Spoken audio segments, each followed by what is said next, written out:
noite, amém? Vamos ser abençoados aí através da vida do pastor e vai ser uma grande bênção em nome de Jesus, amém?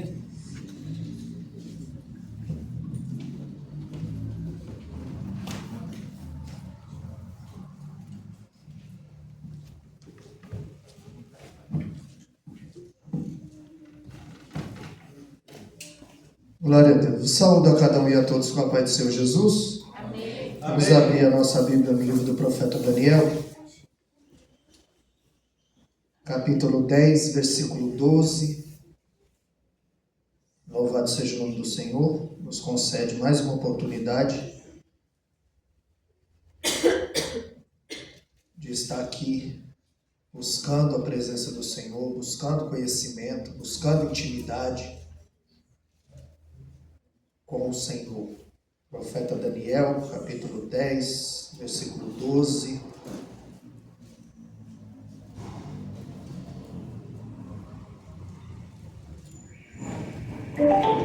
Texto muito conhecido.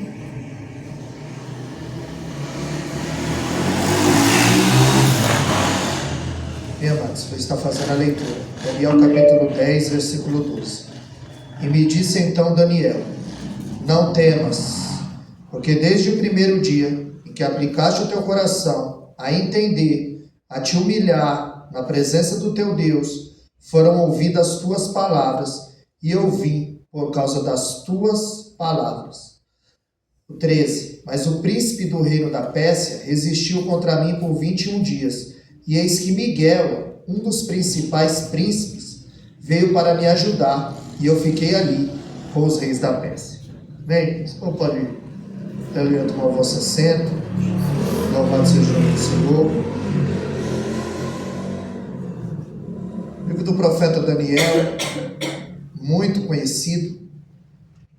E aqui o texto ao qual nós lemos, o anjo aparece para Daniel e diz: não temas, porque desde o primeiro dia que aplicaste o teu coração a se humilhar, a orar, a jejuar, a buscar, desde o primeiro dia foram ouvidas as tuas palavras. Mas o príncipe do rei da Pérsia me impediu durante 21 dias. Porque entre Deus falar e Deus cumprir, há um intercurso. Há um tempo determinado para todas as coisas. Quando nós lemos em Atos capítulo 13, o verso 1, disse o Espírito Santo: separai para mim Barnabé e Saulo para a obra que vos tenho chamado. Barnabé primeiro, Saulo segundo. Ou seja, Saulo ele era reserva de Barnabé. Porque quem não senta para aprender, não pode estar de pé para ensinar. Primeiro, o Espírito disse: separai para mim Barnabé e Saulo para a obra que vos tenho chamado. Então primeiro Deus separa para ele, e depois ele separa para a obra. Separai para mim Barnabé e Saulo para a obra que vos tenho chamado. Então Deus primeiro separa para ele, depois ele separa para a obra. Ou seja, primeiro Deus trabalha em você e depois ele trabalha através de você. Então entre Deus falar e Deus cumprir é um intercurso. E se fosse fácil, nós orássemos hoje e acontecesse amanhã, mas é tudo no tempo de Deus. E assim foi com Daniel. E o que mais nos chama a atenção no livro de Daniel não são os milagres, mas sim a fidelidade diante das ameaças. O que nos chama a atenção no livro de Daniel é a sua vida de oração, é a sua vida de jejum, é a sua submissão diante do Deus eterno, diante de tantas ofertas que o mundo, naquela época, e oportunidades lhe oferecia, que não é diferente desse contexto odierno ao qual nós vivemos, que o mundo tenta nos atrair, nos oferece vários pratos, várias iscas, para tirar o nosso foco, para nos tirar da presença do Senhor, para que uma noite fria dessa nós não estivéssemos aqui. Quantos estão agora debaixo de uma coberta, assistindo televisão, desapercebidos na presença de Deus? Então o que nos chama a atenção no livro de Daniel não são os milagres, mas sim a fidelidade a sua vida de oração, a sua santidade diante do Senhor. Porque numa época em que o povo havia deixado de confiar em Deus e confiava no templo. Por isso eles foram levados cativos para a Babilônia. Em Jeremias 7,4 eles diziam: templo do Senhor, templo do Senhor. Eles tiraram a confiança de Deus e colocaram a confiança no templo. Então eles achavam que eles estavam no templo, eles estavam protegidos, que nada lhe aconteceria. E isso é um grande engano, que as pessoas dizem: eu sou da igreja, eu pertenço à igreja, mas é de Jesus? Mas nasceu de novo? Mas coloca a vida no altar, santifica, jejua, ora, lê a Bíblia, busca nas oportunidades que nós temos? Então o povo, eles viviam orgulhosamente na prática do pecado, porque achavam que o templo estava em Jerusalém, que nada ia lhes acontecer. E assim muita gente usa a igreja de escudo. Assim muita gente usa a igreja como desculpa. E quando vemos que a mulher samaritana, quando encontra com Jesus, lhe faz uma pergunta. Ela diz: os nossos pais adoraram nesse monte, e vocês dizem que é em Jerusalém. Qual é o lugar que eu devo adorar? É no templo ou é no monte? E Jesus disse: não é no templo e nem no monte. Não é o lugar, é a maneira. Não é o lugar, é como. Não é o lugar, é quem. Então Jesus está mostrando que o texto diz em 1 Coríntios 3,16 que Deus não habita em templo feito por mão de homens, mas que nós somos templo e morada do Espírito Santo. Então em Atos 17:24, Paulo diz que Deus não habita em templo feito por mão de homens. Porque quando ele chega no Areópago, a tribuna intelectual da época, havia vários deuses, muitos panteões. E cada um tinha uma estátua em suas escritas. Eles referenciavam, mas Paulo viu a um que estava escrito ao Deus desconhecido. Então Paulo vê a brecha e anuncia. E ele diz: olha, esse Deus desconhecido ao qual vocês honram sem conhecer, é o que eu vos anuncio. É o que criou o céu, a terra, não habita em templo feito por mão de homem, mas quer que em todo lugar todas as pessoas se arrependam e cheguem ao conhecimento da verdade. Então por que o templo é importante? Porque este foi o lugar que Deus separou para manifestar a sua glória, a sua presença, a sua palavra. Então quando eu venho à casa do Senhor, o culto de Davi era tão alegre que no Salmo 122, só pelo fato dele ser convidado, ele dizia: alegrei-me quando me disseram vamos à casa do Senhor. Ele já estava feliz por receber o convite de estar na casa do Senhor. Como não era o culto dele? Então Deus, ele nos mostra e nos ensina que na casa do Senhor você tem um encontro com 3 pessoas: consigo, com seu irmão e com Deus. Então aqui é o lugar que Deus separou, e aqui nós temos um verdadeiro encontro, onde ele manifesta a sua Shekinah, a sua presença, a sua glória. Tanto que quando Salomão inaugurou o templo, o sinal da aprovação foi que a presença, a Shekinah, a nuvem, a glória de Deus, desceu naquele lugar de sorte que ninguém conseguia entrar e nem sair. Em 2 Crônicas 7,14, ele vai dizer que se um povo que se chama pelo meu nome se humilhar, orar, buscar, se converter do seu mau caminho, eu ouvirei do céu, perdoarei os seus pecados, sararei a sua terra. Então tem 3 requisitos: é buscar, se humilhar e se converter. Aí ele ouve, ele perdoa e ele sara. E o povo, ele foi levado cativo para a Babilônia porque tiraram a confiança de Deus, viviam como se Deus não existisse, mas pensavam que estavam seguros por causa do templo. Então eles são levados em 3 levas para a Babilônia. E dentro dessas levas é levado o profeta Daniel. Ele tinha 14 anos. E aos 17 anos ele foi selecionado para estudar na maior faculdade da época. Porque Nabucodonosor era o homem mais poderoso da terra naquela época. Como hoje nós estamos vendo esse Donald Trump, que quer dominar a economia, taxando tudo. A religião, colocou o Papa americano.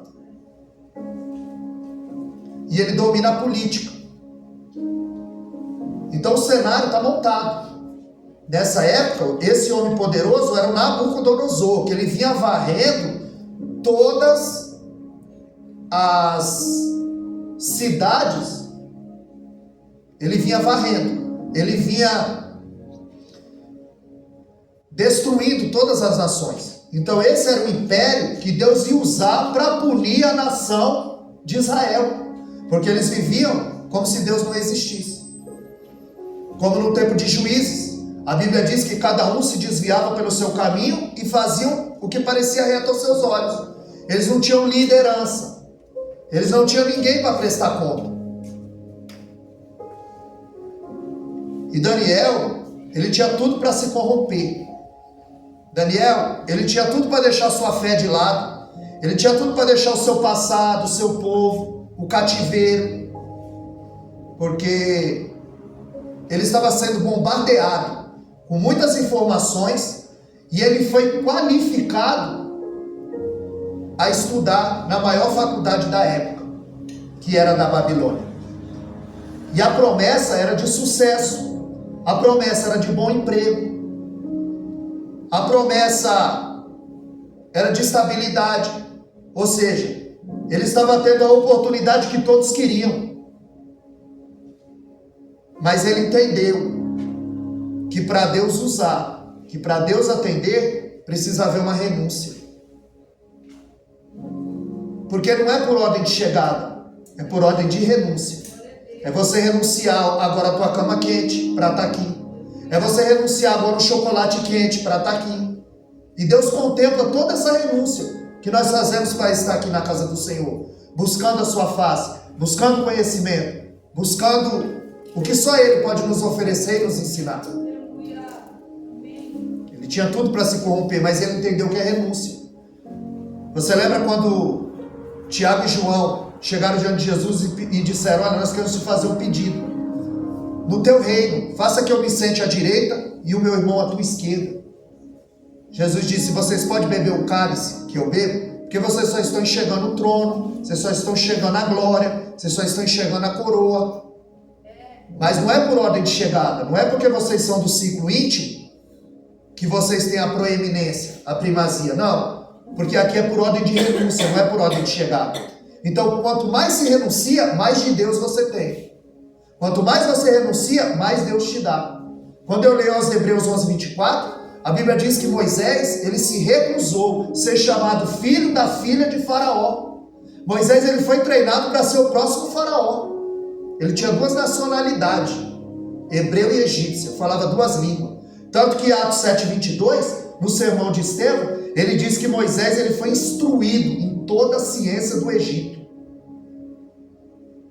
Moisés foi treinado para ser o próximo faraó, mas ele preferiu sofrer com o povo de Deus. É renúncia. E olha quem é Moisés, é renúncia. É renunciar em prol da obra. É quando você começa a entender quais são as prioridades da sua vida. Que a sua vida espiritual, você está aqui preso nesse corpo de passagem. Miqueias 2:10 diz: levantai e andai, porque o vosso descanso não é aqui. Então você está preso nessa dimensão por meio do corpo, mas tem algo além. Algo além. Então Daniel renunciou, Moisés renunciou, Abraão renunciou ao seu próprio filho. Aleluia. Ele disse: Abraão, pega o teu filho, o teu único filho ao qual tu amas. Deus estava dizendo: será que ele ama mais o filho da velhice, o filho da promessa, do que a mim? E ele diz: leva o teu filho e oferece ele ali em sacrifício. E quando Abraão amarra o menino e vai imolar o cutelo, ele pega o cutelo para imolar o menino, aí o anjo dá um brado: não faças tal, Abraão, o testemunho lá em cima é que tu temes a Deus. Então qual tem sido o nosso testemunho lá em cima? Qual tem sido o nosso testemunho aqui embaixo? Porque Deus não queria Isaac, Deus queria obediência. E quando ele acha obediência na vida do homem, ele bate no peito e diz: meu amigo. Por isso que o último versículo que fala sobre Abraão, Tiago 2:23, vai ser o último versículo que fala sobre Abraão. Ele vai dizer: creu Abraão em Deus, foi isso lhe imputado como justiça, e foi chamado amigo de Deus.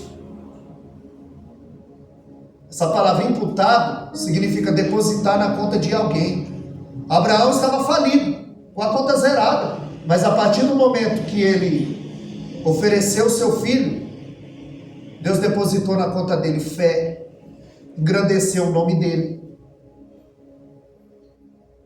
Deus o chama de amigo. No Velho Testamento só Abraão era amigo de Deus, mas no Novo Testamento, em João 15:15, todos nós temos a oportunidade de ser amigo de Deus, desde que nós venhamos obedecer a voz de Deus. Amém. Quando eu costumo dizer, né? Ah, pastor, eu ouvi a voz de Deus. E a voz do pastor? Não está ouvindo? Eu ouço a voz de Deus, Deus falou comigo. E a voz da esposa? Não ouve? A voz de Deus você ouve, mas da esposa não ouve? Do esposo não ouve? Do chefe não ouve? Então Deus, ele não queria Isaac, sacrifício. Tanto 1 Samuel 15:22, a Bíblia diz que Deus não tem prazer em sacrifício e holocausto em que se obedeça a palavra. Porque o obedecer é melhor do que sacrificar. Então nós precisamos obedecer. Ou seja, Daniel agora renunciou. Ele teria de graça comida, ele teria de graça faculdade, mudar o seu nome, porque o nome dele é Daniel, Deus é o meu juiz. Um dos grandes segredos para se entender melhor a Bíblia são os nomes das pessoas, das cidades. Deus não põe qualquer nome na Bíblia. Daniel, Deus é o meu juiz. Eles trocaram o nome de Daniel para Beltesazar. Bel protege o rei. Porque eles queriam apagar da mente de Daniel o seu chamado, a sua raiz, a sua fé, o seu povo, a sua terra. Só que Daniel é do tipo de crente que não se deixa influenciar. Porque tem gente que além de não vir, ainda tira quem está vindo. Tem gente que nunca chamou, não convidou ninguém para vir à igreja, mas já pôs um monte para fora. Porque não sabe recepcionar. Porque às vezes a palavra ela dói mais do que um tapa. Então Daniel, ele não troca o ministério, ele não troca a sua essência, ele não troca tudo que Deus tinha para ele por um prazer momentâneo, por algo passageiro. Ou seja, ele permanece fiel ao Deus eterno. Enquanto muitos têm caído na teia do mundo, na teia do engano, muitos têm mordido a isca, muitos têm transigido com os absolutos de Deus, Daniel é um lírio que floresce em meio a um charco de lodo. Onde estava tudo corrompido, Daniel resolveu não se contaminar. Daniel resolveu orar, jejuar, santificar, buscar, porque ele sabia em que ele tinha crido, porque nós sabemos em quem nós temos crido. Daniel não é do tipo que chama Deus de paizinho, que mostra intimidade só na verbalização, porque para esses, Isaías 29:13, ele diz: esse povo se aproxima de mim com os lábios, mas o coração deles está longe de mim, o centro das emoções deles estão longe de mim. Então ele está dizendo que Daniel não mostra intimidade só na verbalização. Daniel, ele tem intimidade com Deus. Ele sabe que sem santificação ninguém verá Deus. Aos Hebreus vai nos dizer que buscai a paz e a santificação, sem a qual ninguém verá o Senhor. A palavra santo significa separado. É se separar do pecado, é se separar. A palavra pecado significa errar o alvo. Ou seja, o pecado na vida do cristão tem que ser acidente. Não pode ser nada premeditado. É acidente, errar o alvo. O que é iniquidade? Iniquidade é o pecado consciente. Eu sei que está errado e eu continuo fazendo. Eu sei que está errado e eu continuo. Isso é iniquidade. Então Daniel, ele tem uma vida pautada na oração, na palavra, no jejum. Daniel, no capítulo 9, o conteúdo do capítulo é oração. E no verso 2 do capítulo 9 diz que ele examinava e entendia a palavra. Jesus disse em Mateus 5,39, examinai as escrituras, porque vós cuida ter nela a vida eterna e são elas que testificam de mim. Ou seja, examinar não é você passar correndo, pela Bíblia, porque não adianta, pastor, eu li a Bíblia toda, mas você não entendeu nada. É melhor você ler um capítulo de cada vez, entender, do que você passar correndo os olhos. Então Jesus disse, examinai as escrituras. Não é para... É João 5,39. Examinais as escrituras, porque vós cuida ter nelas a vida eterna, e são elas que de mim testificam. Examinai as escrituras, João 5,39. Ou seja, você vai ao médico, ele o examina para achar o que está acontecendo. Do mesmo jeito as escrituras. Quando eu leio o texto de cima para baixo, de baixo para cima, eu vou pulando o versículo, eu paro na vírgula, eu pergunto para o texto o que está acontecendo, para a gente trazer as minúcias do texto. Então Daniel, ele é um homem de caráter ilibado, sem mancha, sem mácula. O diabo não tem do que acusar Daniel. Daniel é um homem conhecido no céu, amado no céu e conhecido na terra. Ele diz, Daniel, eu vim por causa das tuas palavras. Só que Daniel, ele tem um dom que é extremamente importante nos dias atuais, que é o dom de discernimento. Porque Daniel viu que ninguém viu, que aquela comida era sacrificada aos ídolos, que aquela comida não foi feita da forma que devia ser feita, para que o judeu tocasse. Então ele viu que ninguém viu, que aquela comida era oferecida a outros deuses. É por isso que o texto dizia, ele propôs no seu coração não se contaminar. Porque às vezes as pessoas se contaminam como? É só uma mentirinha, é só um gole, é só um trago, e vai abrindo brecha para o adversário da vida da tua alma começar a trabalhar, vai dando legalidade. Então o que ele faz? Ele pede água e legumes, e ele diz, olha, experimenta durante 10 dias. E o capitão ali disse, eu temo pela minha vida, se vocês chegarem diante do rei desnutridos, e ele diz, experimenta, nos dá água e legumes durante 10 dias, é a dieta de Daniel. Agora o texto que nós lemos, ele faz 21 dias de jejum total, porque no capítulo 9, no verso 3, a Bíblia diz que ele buscou o Senhor com choro, com oração, com jejum, com lamento, rasgou as suas vestes. Aí no verso 10, 12 vai nos dizer que foram 21 dias impedida a oração de ser respondida. Porque jejum sem oração é dieta. E ninguém jejua para acelerar a bênção nem mudar Deus. A pessoa jejua para abrir os portais para que você fique sensível à voz de Deus. Para que você entenda, para que os seus olhos, seus ouvidos espirituais, seu entendimento espiritual seja aberto. E você fique sensível à voz de Deus. Você começa a discernir quando Deus está agindo e quando o adversário está agindo. Porque quando o filho de Davi morre, porque o pecado sempre vai levar algo em troca. Então Davi peca, Deus leva o seu filho. A Bíblia diz que ele jejua 7 dias e 7 noites. E quando o filho dele morre, o seu súdito chega e diz, Davi, o menino já morreu, pode tomar banho, comer. Você vê que o jejum, ele não vai mudar Deus. Ele não mudou o decreto de Deus. Deus decidiu que o pecado sempre vai levar algo em troca, e no caso de Davi, levou seu filho. Porque Romanos 6,23, o salário do pecado é a morte. Pecou, a conta chega. O pecado é igual cartão de crédito, pastor Ivan. Na hora de usar é gostoso, né? Mas tem dia para a fatura chegar. Tem dia. É o dia a fatura chega, viu? Vai pecando, vai errando, vai brincando, E esse Deus é santo. Abacuque 1,13 diz que ele é tão puro de olhos que ele não pode ver o pecado. Então vai brincando, vai pecando.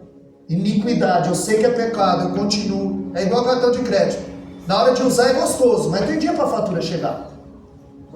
E aí a gente quer ver quem vai pagar essa conta diante do Deus eterno. Porque Abacuque 1,3 diz que ele não tem o culpado por inocente. Não tem o culpado por inocente. Por isso a nossa posição tem que ser como a de Daniel. Eu bebo água, como legumes, mas eu não me dobro diante do pecado. Aleluia. Nabote e Acabe, segundo Reis capítulo 21, é conhecida essa história. Nabote tinha uma vinha vizinha à casa de Acabe. E Acabe diz: Nabote, eu quero essa vinha, eu te dou uma valia em dinheiro, ou eu te dou uma vinha melhor.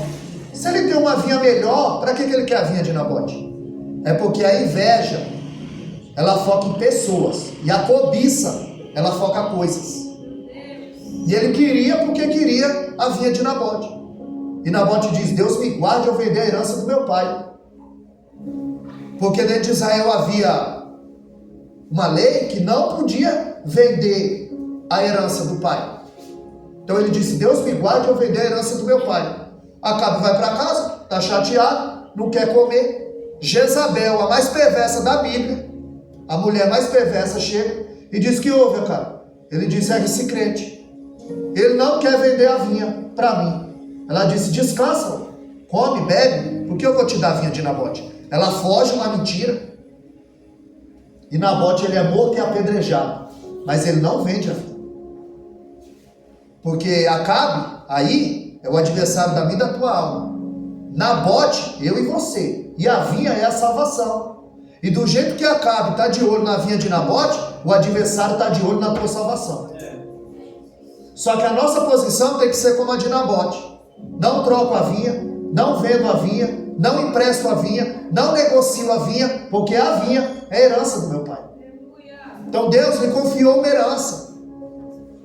Deus te atraiu, em Jeremias 31,3, com amor eterno eu te amei, com benignidade, com bondade eu te atraí. Ele te atraiu para te salvar. Ou seja, nós estamos aqui não foi em vão. Nós não somos o mais inocente perante o Deus eterno. Então nós sabemos que há um céu, há um inferno, o que agrada a Deus, o que é pecado, o que eu faço para me desviar do inferno. Provérbios 15:24, o caminho do justo é para cima, para que se desvie do inferno que está embaixo.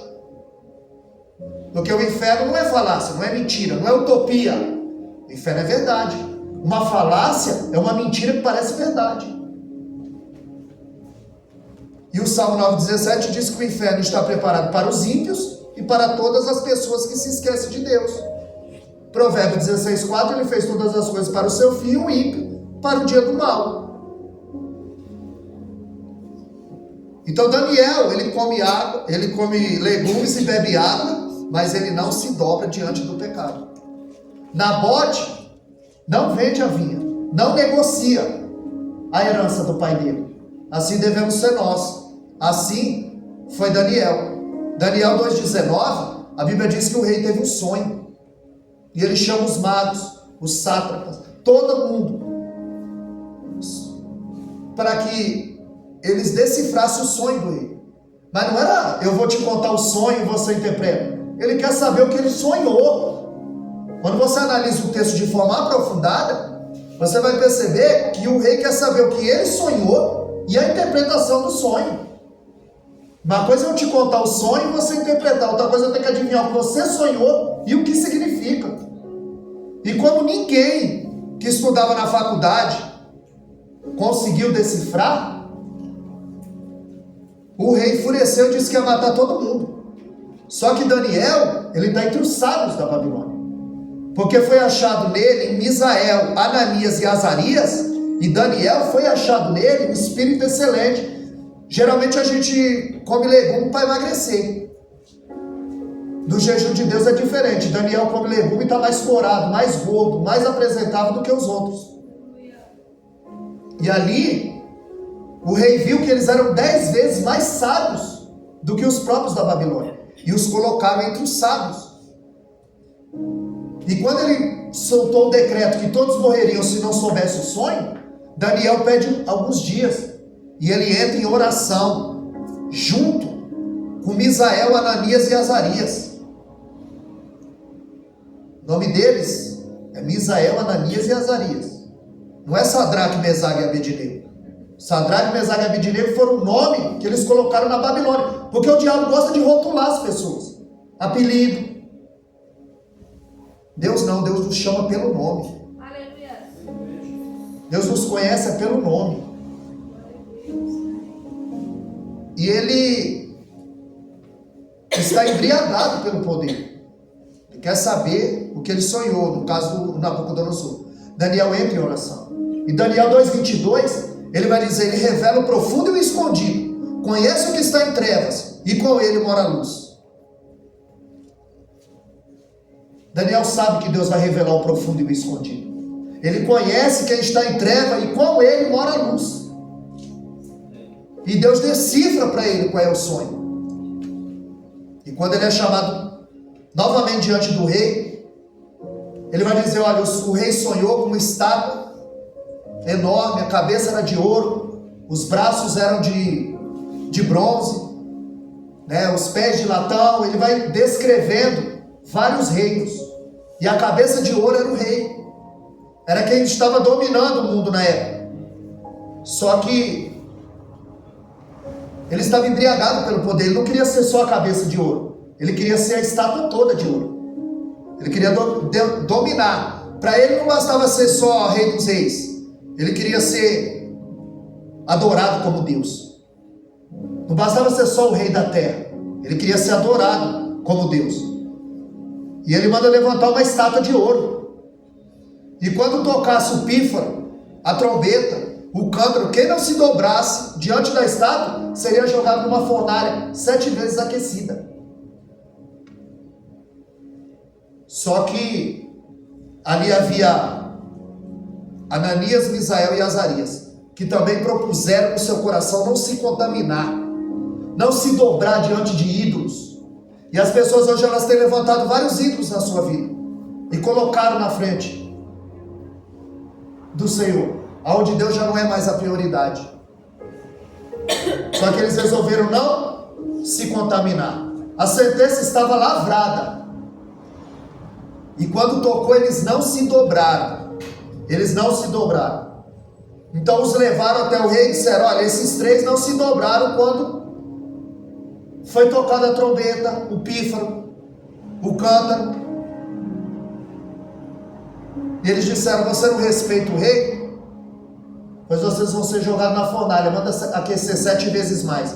E eles disseram, o Deus a qual nós servimos e a qual nós pertencemos, se Ele quiser, Ele nos livra da tua mão e da fornalha. Eles não disseram, eu decreto, eu não aceito, eu profetizo. Não, eles falaram como o leproso. Quando o leproso chega diante de Jesus, ele diz, se quiseres. Ele diz, eu sei que tu pode, eu sei que tu é, mas o Senhor quer? É a tua vontade? Ele não disse, eu determino a minha cura, eu profetizo a minha cura, eu não aceito. Não, ele diz, se quiseres. Pois eles disseram, o Deus a qual nós servimos e pertencemos, se Ele quiser, Ele nos livra da tua mão. Ou seja, para a fornalha, nós iremos de qualquer jeito. Agora resta saber se é com Cristo ou sem Cristo. Porque muitas vezes nós passamos pela fornalha. E a diferença é se nós estamos com Cristo ou sem Cristo. Os discípulos enfrentam uma tempestade porque obedeceram. Jesus disse, vamos para o outro lado. Eles enfrentaram uma tempestade porque obedeceram. E Jonas enfrentou uma tempestade porque desobedeceu. Deus mandou ele ir para Nínive e ele vai para Tarsis. Então os discípulos enfrentam a tempestade porque obedeceu, e Jonas enfrentou a tempestade porque desobedeceu. Ou seja, a tempestade vai vir de qualquer jeito. Agora como que é? Debaixo de uma obediência ou debaixo de uma desobediência? Jesus está no barco ou Jesus está fora do barco? Porque quando Jesus está no barco, não quer dizer que a tempestade não vai soprar, quer dizer que o barco não vai afundar. Porque ele é o alicerce. A água pode estar entrando no barco, a tempestade pode estar entrando no barco. Porque o que acorda Jesus não é a onda, não é o vento, não é o mar, não é a água no barco. Sabe o que acorda Jesus? São os gritos dos discípulos. Senhor, não importa que pereçamos. Aí Jesus despertando, né? Se a gente acorda todo apavorado. Jesus despertando, viu que a tempestade que havia dentro dos discípulos era maior do que o que estava do lado de fora. Aí antes de Jesus acalmar o vento, ele acalma os discípulos. A primeira palavra que ele dá é para os discípulos: não temais. Antes de Jesus aquietar o vento, ele serenou a alma dos discípulos. Porque Jesus, ele vai na raiz do problema. O que estava agitando o mar? Era o vento. Então ele diz: aquieta, vento. Jesus, ele pode ir no ponto nefrálgico daquilo que está te afligindo, daquilo que está lhe causando problema, dor. Jesus é poderoso para ir no ponto nefrálgico. Porque quando ele paralisa o ponto, todas as outras coisas têm que obedecer. Salmo 33,14 diz que ele mandou e tudo aconteceu. Ele falou e tudo se fez. É esse Deus que nós estamos aqui servindo, que não mudou, que é o mesmo.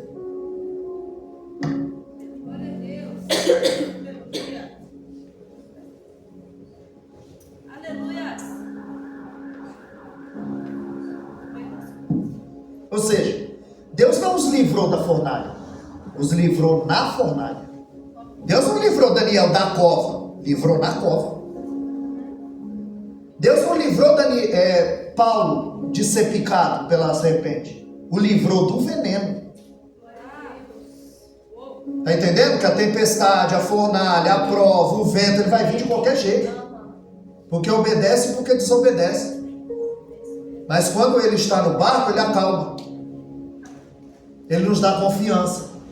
Ele nos diz, é a palavra que mais aparece na Bíblia: não temas. Ela aparece 365 vezes. Um dia, o ano todo você tem a promessa: não temas. 365 vezes. 366 quando o ano for bissexto. Então nós temos a promessa do Senhor: não temas. Só que quando eles são jogados na fornalha, quando o rei vai ver, ele fala: nós não jogamos 3? Pois eu vejo 4 homens passeando no fogo. E o 4º homem é semelhante ao filho dos deuses. Olha, quem fala que está vendo o 4º homem da fornalha é o ímpio. Então não chama ele de 4º homem da fornalha. Eu não sei nem quem foi que inventou isso, pastor Ivan. Jesus é o 4º? Jesus nunca foi o 4º.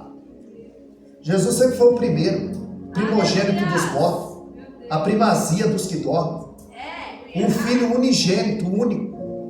Ele é antes de todas as coisas, ele é o princípio de todas as coisas, ele é o semente da mulher. A Bíblia diz que todas as coisas foram feitas por ele, e sem ele nada do que foi feito se fez, porque ele é rei dos reis, ele é a rocha ferida de Meribá, ele é o bom samaritano, ele é o cidadão de Belém, ele é aquele que vai aniquilar o anticristo com o sopro da sua boca. Ele é conselheiro, Deus forte, Pai da eternidade, príncipe da paz. Ele não é o 4º homem da fornalha, ele é o primeiro. Ele nunca foi o 4º, mas na vida de alguns ele é o 4º. Ah, o 4º homem da fornalha está aqui. E eu fico pensando: quem será esse? Quem será esse? Porque ele é o primeiro. Quem o vê como 4º é quem não o conhece, porque na minha vida ele tem a primazia. Na minha vida ele vem primeiro. Então não o chame mais de 4º homem da fornalha, porque ele nunca foi o 4º. Ele é o primeiro. Nabucodonosor deixou a soberba entrar no seu coração.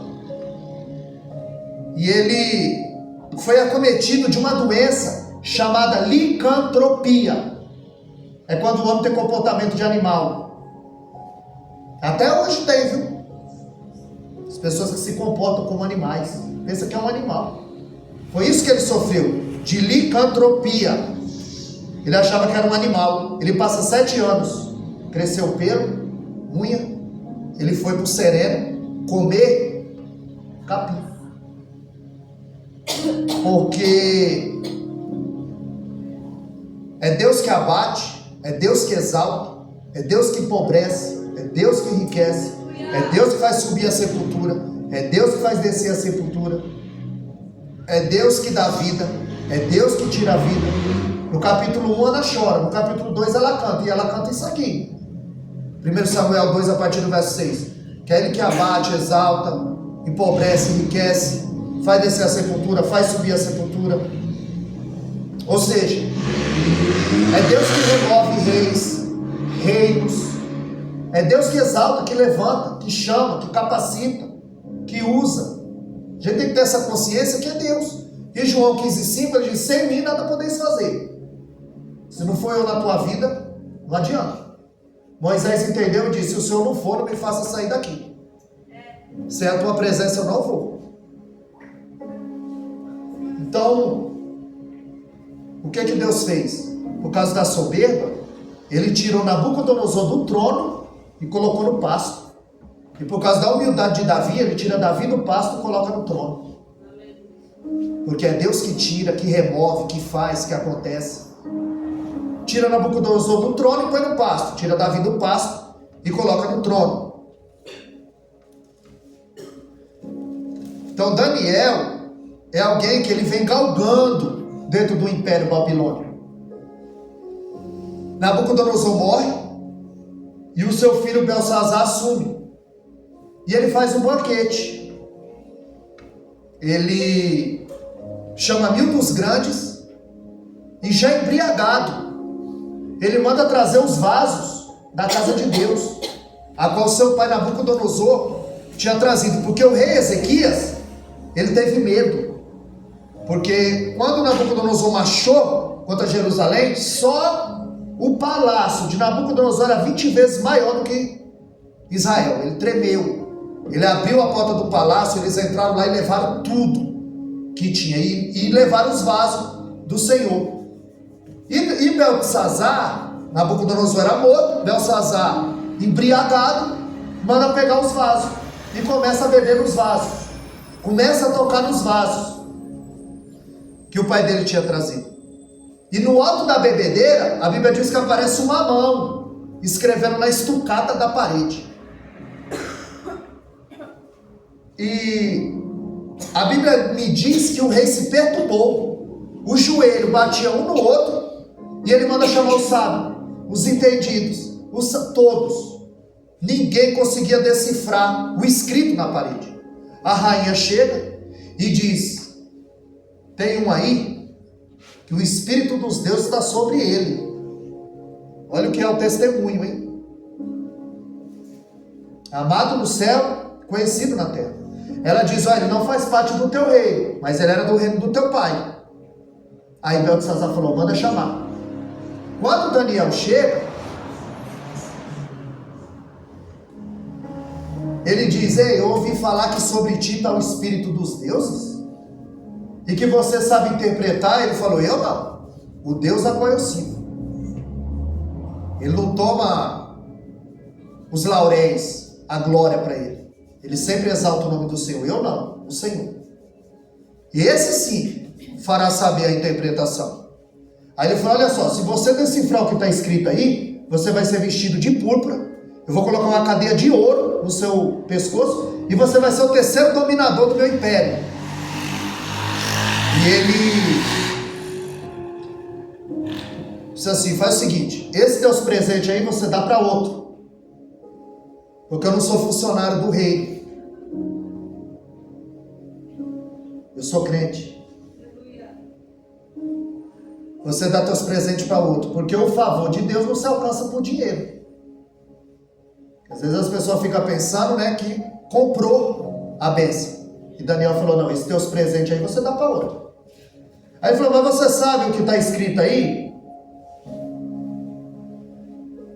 Você conhece essas letras? Ele disse: não só as letras, como quem escreveu. Eu falo com ele 3 vezes por dia, de manhã, à tarde e à noite.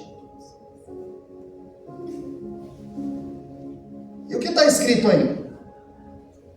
Você sabe que o seu pai, quem ele queria vivia, e quem ele queria ele matava. Deus o exaltou sobremaneira. mas ele deixou a soberba entrar no coração dele, e ele, como um animal sofrendo de licantropia, ele foi para o sereno, comer mato, viveu 7 anos como um bicho. E você sabendo de tudo isso, você não se humilhou diante de Deus. O teu coração não é reto diante de Deus. E fazendo pouco caso, você ainda foi buscar os vasos de Deus para tocar. Irmão, é um perigo quando alguém começa a tocar no vaso de Deus. Porque o vaso tem dono. Você tem dono. Zacarias 2,8 diz que você é a menina dos olhos do Senhor. Aleluia. Que Deus ele tem um cuidado especial com você. Tiago 4,5, quando fala que o Espírito que habita em vós tem ciúmes, não é esse ciúme humano, é cuidado, é zelo, é amor. É Deus que cuida de nós, que nos dá o livramento. Que em vez de nós ir por aqui, a gente vai por aqui, às vezes a gente não entende o que está acontecendo e o Senhor está nos livrando, está nos guardando, está nos guiando, está nos abençoando. Eu digo, você sabendo de tudo isso, você não deu glória a Deus. E aí está escrito, Mene, Deus contou os teus dias e pôs um fim. Tekel, pesado foste na balança e foste achado em falta. Pérez, dividiu o teu reino e deu aos persas, porque a cabeça de ouro era a babilônica, agora o medo e o persa eram os braços, eram 2 reinos. E a Bíblia diz que na mesma noite eles entraram pelo arqueduto, e na mesma noite ele morreu. Na mesma noite que ele tocou nos vasos, na mesma noite ele morreu, porque tocou nos vasos de Deus. Salmo 105, verso 15, não toquei no meus ungidos, nem façais mal aos meus profetas. Davi sabia disso. Foi Davi quem escreve isso. Porque a maior vitória de Davi não foi matar Golias, foi poupar Saul. Porque matar Golias te enche de aplauso, mas não matar Saul mostra os frutos. Deus procura os frutos. Deus procura os frutos. Não é pelo que ele veste, pelo que ele fala, pelo que ele canta, pelo que ele prega, é fruto. É renúncia, é vida de oração, é vida de jejum, é vida de consagração. A Bíblia diz que Dário e Ciro, eles entram pelo arqueduto, eles saem dentro do palácio, eles matam Belsazar e assumem o reino. São os 2 braços, o medo e o persa. Só que eles tinham ouvido falar de Daniel. Eles tinham ouvido falar de Daniel. Porque Daniel era amado no céu e conhecido na terra. E Deus disse, desde o primeiro dia, que aplicaste o teu coração a se humilhar, a jejuar, a orar, a me buscar, foram ouvidas as tuas palavras. Só que eu só respondo no meu tempo. Eu só respondo do meu jeito. Porque Deus não trabalha conforme a nossa agenda. Deus ele não recebe ordem. É Ele que ordena. E tem muita gente querendo mandar em Deus. Mas é Deus que está no controle. E Daniel, ele chegou aos 14 anos dentro da Babilônia. E no capítulo 1 ele chega entre os cativos. No capítulo 2 ele está entre os sábios. No capítulo 3 ele está entre os conselheiros. No capítulo 4 ele está entre os 120. No capítulo 5 ele está entre os 3 que mandam nos 120. E no capítulo 6 ele é o presidente que manda nos 2 que manda nos 120. Pela fidelidade, pela renúncia, pela vida de oração, pela vida de jejum. Aleluia, meu Deus. Só que aí aparecem os inimigos, aparecem os opositores. E como eles não achavam nada contra Daniel, eles disseram, vamos procurar na lei do Deus dele. Deve ter alguma coisa aí que ele está descumprindo. Será que ele não fala palavrão? Será que ele não mente? Será que como ele é na igreja, ele é no trabalho, na casa dele? Vamos achar alguma coisa na lei do Deus dele. E eles perceberam que Daniel era crente. Orava 3 vezes ao dia. Porque quem não consegue crescer com você, quer parar o teu crescimento. E eles disseram, vamos fazer um decreto. Vamos falar para o rei que durante 30 dias ninguém pode orar, fazer outra petição a outro Deus, a não ser para o rei. E eles vão diante do rei, faz o decreto, o rei pega o anel, sela, que era assinatura, e uma vez selado, não podia ser revogada na lei dos medos e dos Persa. Você sabe que os Persa é o Irã, que está atacando Israel agora. A Persa é o Irã. E essa guerra começou lá atrás, né? Ismael é o pai dos árabes, e Isaac é o pai do judeu, né? Mas isso é outra história. E eles perceberam que Daniel orava 3 vezes ao dia. Saiu o decreto, no espaço de 30 dias, que fizesse uma petição a outro Deus, a não ser o rei, seria jogado na cova dos leões. Só que quando sai o decreto, Daniel não muda a postura, o conteúdo da oração. Daniel não muda a sua vida por conta de um decreto, porque Daniel, ele vive de acordo com as escrituras. Ele não vive de acordo com as circunstâncias. Ele não muda o conteúdo da oração, ele não muda a sua postura, ele continua orando 3 vezes ao dia e com a janela aberta, porque todo judeu fora de Jerusalém orava direcionado para Jerusalém. Então Daniel, ele não muda a postura, o conteúdo da oração, ele continua orando 3 vezes por dia. Ele sabia que a verdadeira cova dos leões era o seu quarto, porque se ele fosse pego, ele seria jogado na cova pelos leões esfaimados. Então o verdadeiro Getsemane de Daniel foi o seu quarto. Ele preferiu a cova, e Deus lhe deu dupla honra. Ele preferiu a cova do que ficar um espaço de 30 dias sem falar com o Senhor. Eu não sei como é que fica crente, irmão, sem um dia sem falar com o Senhor, sem ter intimidade com esse Deus. Porque quando você encontra o teu amigo, tu tem conversa, hein? Você traz conversa lá de trás. Você tem assunto, mas quando você dobra o joelho, falta a palavra. Mas Deus lê o teu pensamento, Deus lê o teu coração. Às vezes a gente tem que fazer uma oração de Ana, a gente só fica balbuciando. E o Senhor entende lágrima de crente, entende quando um crente se humilha diante dele. Agora Daniel falou o quê? 30 dias sem orar, eu oro 3 vezes por dia. Como é que eu vou ficar sem falar com meu Deus? Aí não dá. Crente que não ora é o mesmo que uma pessoa está sem respirar. Ele não tem vida. Não tem vida. Então o culto de quinta-feira ele é de suma importância, 1 hora de oração. E eu vendo a Lisa inspirada, trazendo, é de acordo, é a inspiração do céu. É Deus fazendo, movendo. É Deus que está, irmão, e muita gente não quer. Eles querem um anjo com a bandeja de prata. É um anjo que está limpando o teu nome do SPC, enganando as pessoas, falando CPF. Para quem eu quero saber CPF? Eu já sei meu CPF. Você não sabe seu nome? Isso é conversa para banho dormir. O negócio é palavra. O negócio é instrução, é direção. Olha, o caminho é por aqui.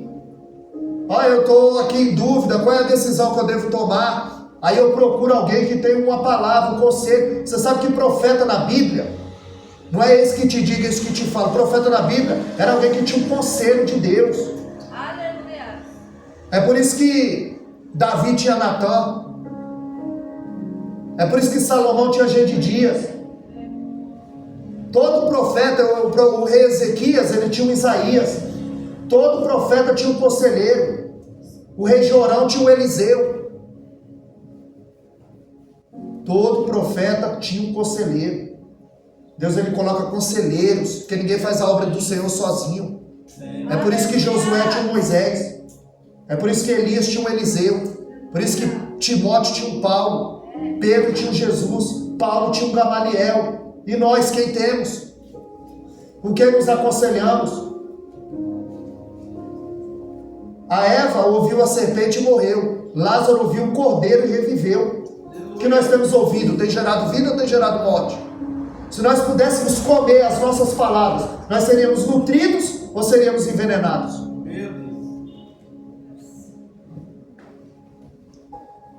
5 minutos. Ele sabia que a verdadeira cova dele, o verdadeiro Getsemane, era o seu quarto. Daniel 10:12 Não temas, Daniel, as tuas palavras foram ouvidas desde o primeiro dia que aplicaste o teu coração a se humilhar, a orar, a jejuar, a reconhecer.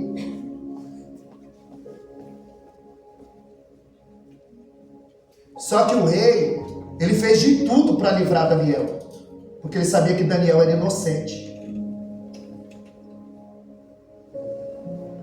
E ele não podia mais revogar a lei. O rei, a Bíblia diz que o rei não dormiu. Porque se preciso for, para dar vitória, Deus tira o sono de rei, Deus tira o sono do chefe, Deus tira o sono de quem for para dar vitória. Deus tira o sono de quem for para orar por você. Fez isso com Mardoqueu, porque Mardoqueu está dormindo, o rei acorda, e o rei vai até os anais. Quando chega lá, ele folheando, Bigtã, Esté 2:23. Ele viu quando Mardoqueu livrou Bigtã e Teres. Bigtã e Teres tramaram para matar o rei. Mardoqueu denunciou e o livrou. 4 anos depois, o rei está com insônia e Mardoqueu está dormindo. Porque quando Deus quer exaltar alguém, ele tira o sono de alguém. Aí ele viu e ele pergunta: o que eu fiz ao homem que salvou a minha vida? Eles disseram: nada. E isso também é outra história, porque se eu for para lá eu não volto mais. Ou seja, ele tirou o sono do rei, o rei não dormiu, Deus tirou o sono do rei,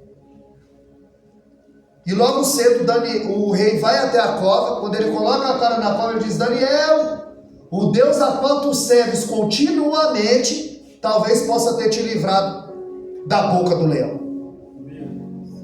E lá de dentro ele grita: viva, ó rei! Agora eu sei verdadeiramente que Deus enviou o seu anjo e fechou a boca do leão. Glória a Deus, aleluia! Porque Deus é poderoso para fechar a boca do leão. Porque quando o crente está na cova, o leão tem que jejuar. Ele orava 3 vezes por dia. Intimidade. Você orando e Deus fechando a boca do leão. Você jejuando e Deus fechando a boca do leão.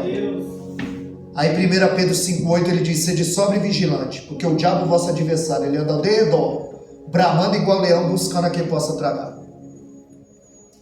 Leão, ele não come carne assada, viu?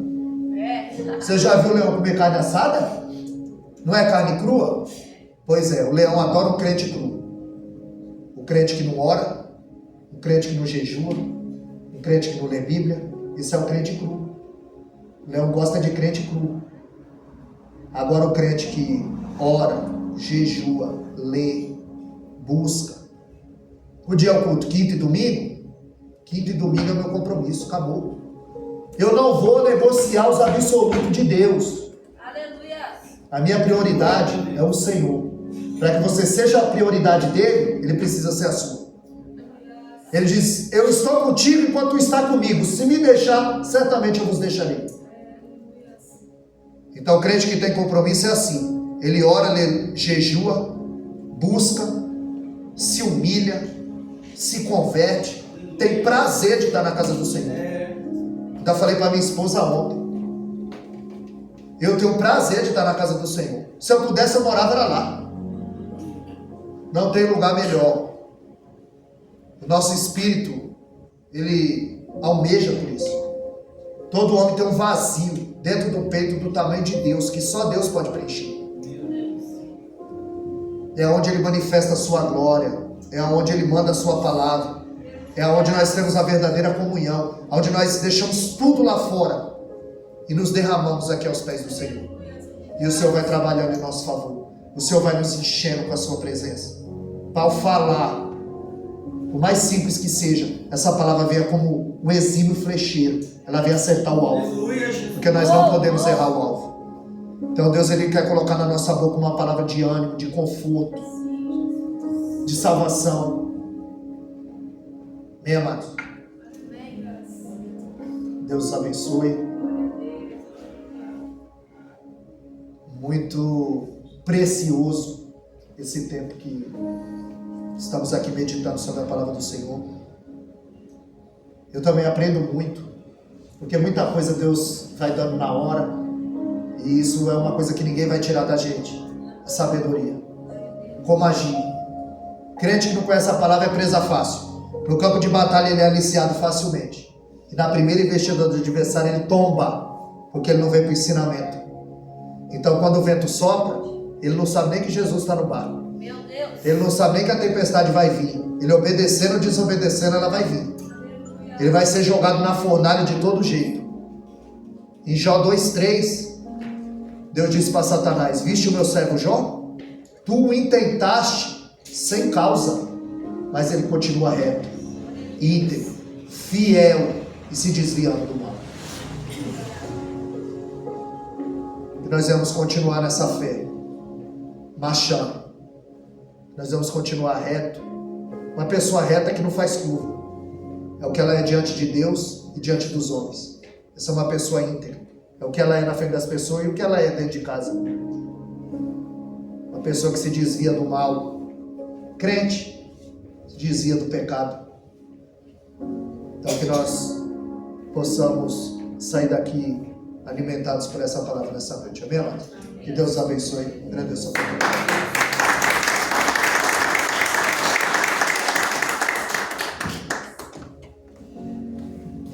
Amém, irmãos? Glória a Jesus. Quantos foram abençoados por essa palavra? Amém?